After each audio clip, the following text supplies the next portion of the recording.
আমি চট্টগ্রাম বিশ্ববিদ্যালয়ে পড়া অবস্থায় আমার ডিপার্টমেন্টের সব বন্ধুরা শার্ট প্যান্ট পরত, শুধু আমি একজন মানুষ বড় যুদ্ধ করে পাঞ্জাবি পরতাম। বহু লজ্জা লাগতো আমার, খালি কইতো হুজুরে না, একটা জিহাদ ছিল পাঞ্জাবি ধরে রাখা।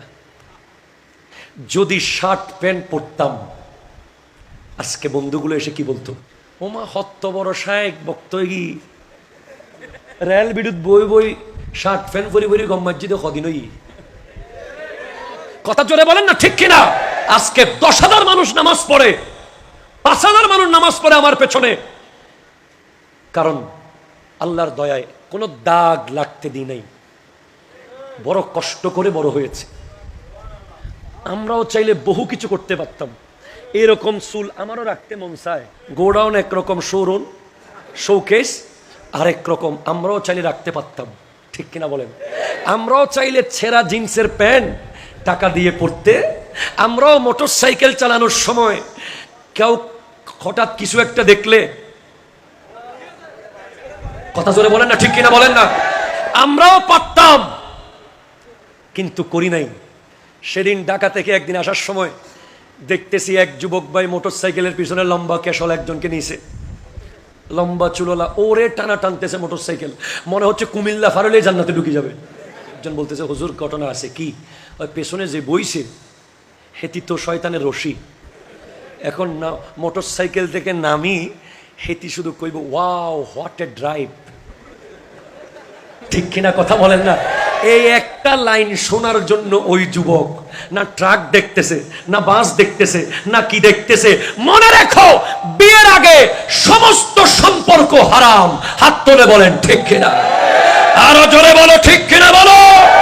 মিলাদুন নবীর প্যান্ডেলে বসে শপথ করো, হোয়াটসঅ্যাপ আজকে ব্লক করে দিতে হবে, মেসেঞ্জার আজকে ক্লোজ করে দিতে হবে, যত বেগানার সাথে সম্পর্ক আছে আজকে শেষ করে দিতে হবে, ঠিক কিনা বলো? সম্পর্ক হবে মদিনাওয়ালার সাথে। গতকাল একজন মেডিকেল স্টুডেন্টকে বুঝাইছি, আমরা পার্সোনাল কাউন্সিলিং করি অনেক সময়, মাহফিলে তো সবকিছু বলা যায় না। সে বলতেছে হুজুর প্রেম করে বিয়ে করলে আর প্রেম ছাড়া বিয়ে করলে লাভ কি কোন? আমি তারে বুঝাইলাম প্রেম করে বিয়ে করলে 3টা ক্ষতি আছে। প্রথম ক্ষতি হলো, তুমি যদি ওই মেয়েকে বিয়ে করো জীবনে তুমি স্বামীর সম্মান পাবে না, ঠিক কিনা বলেন না? কারণ সে তোমার সাথে 5 বছরের সম্পর্কে তোমার আগা গোড়া একবারে ফুরি ফেলাইছে, সব সে জেনে গেছে, ঠিক কিনা? সে আর তোমাকে স্বামীর মর্যাদা কোনোদিন দেবে না, কথায় কথায় তানা মারবে, তুমি অমুক না, আমি তো জানি সব কিছু। কারণ রাতকে রাত যখন কথা বলতে অন্তরের কথা, ঘরের কথা, মায়ের কথা, ফ্যাডের কথা সব তো বলে দিছো, ঠিক কিনা বলেন?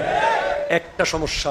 2 নম্বর সমস্যা হলো, বিয়ের আগে বিবাহ বহির্ভূত সম্পর্ক করে যারা পরিবারকে বাধ্য করেছে আজকে ওই মেয়েকে নিয়ে আসতে, তাদের উপর আজীবন বাবা মার বদদোয়া থাকবে, বাবা মা কখনো মন ভরে দোয়া করবে।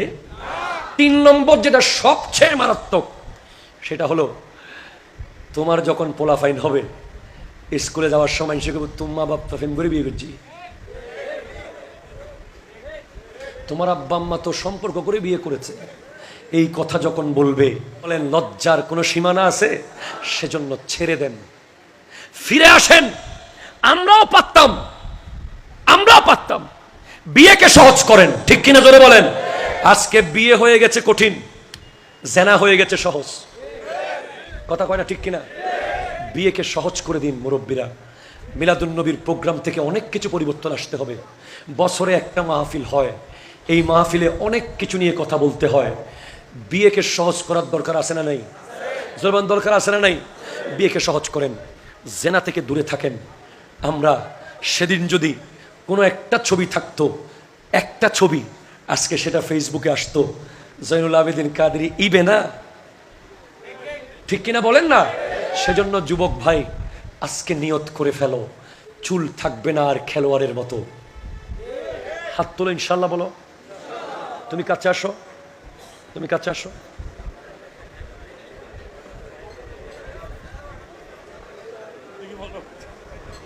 এখানে আসো।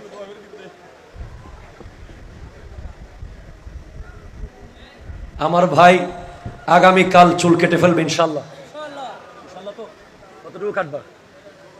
পুরো এক সাইজ ইনশাল্লাহ বলেন। আমি তার জন্য মন ভরে দোয়া করব। এবং এখানে যারা বসেছেন সবাই এইভাবে চুল এক্সারসাইজ করে ফেলবেন যাতে নবীজির সামনে দাঁড়াতে পারেন। ইনশাল্লাহ বলেন না? কবরে গেলে কি মেসি আসবে, নেইমার, রোনালদো, অমুগ্ধ সমুগ্ধ আসবে? আসবে না। আমার নবী আসবে। আমার নবী বলবে, আমি কি তোদেরকে চুলের ডিজাইন দিই নাই? সুবহানাল্লাহ, জোরে বলেন না। আমি নবী কি তোদেরকে কাপড়ের স্টাইল দিই নাই?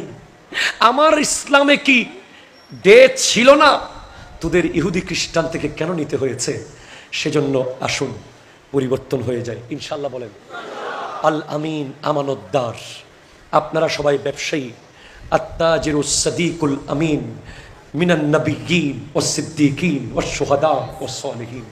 সৎ ব্যবসায়ীরা, ন্যায় পরায়ণ ব্যবসায়ীরা হাসরের মাঠে থাকবে নবীদের সাথে, থাকবে সিদ্দিকদের সাথে, থাকবে শহীদদের সাথে। মানুষকে ফরমালিন মুক্ত ফ্রুট দিবেন ইনশাআল্লাহ বলেন। বিষ মুক্ত ফ্রুট দিবেন। হয় না? না একটু জানা নেই তারা তো দেখাল্লা। আচ্ছা, আইনো জানি দি মারহাবা, জোরে বলেন। বিষ মুক্ত ফ্রুট দরকার আছে না নাই? আমার এক ভাই লিখেছিল, খেলে তো রোগ বেড়ে যায়, না খেলে তো বাঁচা দেয়, কি হবে উপায়, কি খেয়ে যে বাঁচবে জীবন সোনারও বাংলায়। ঠিক কিনা বলেন না? মিনারেলের বোতল ভরা নর্দমারি জল, কেমিক্যাল গুণে পচে না ফল বাজারের ফল,